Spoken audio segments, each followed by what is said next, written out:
Canadian as the shoulder can him the benang the shimmedurar.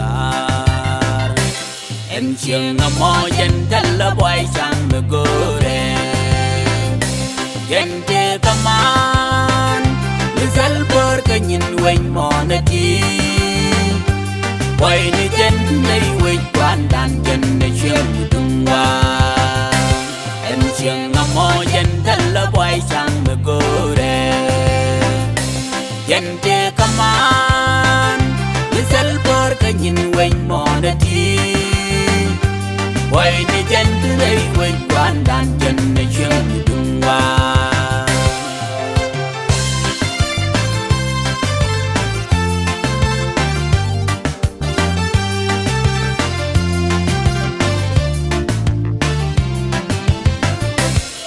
Siang cuja minda dak ji Gojin kuda ngundak dal merungkam dak ji gua Siang cuja minda dak ji Gojin kuda ngundak dal merungkam dak ji gua Now tiara was kun gua di jamai bijan cu Nini toto, you can do it, Calibian Kagoiwa.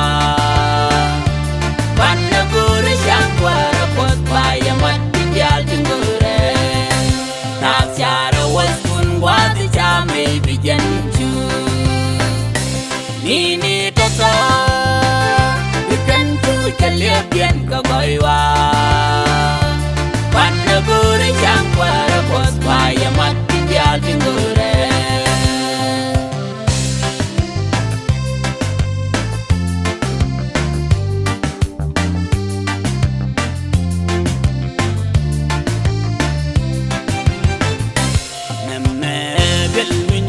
Ben kwaru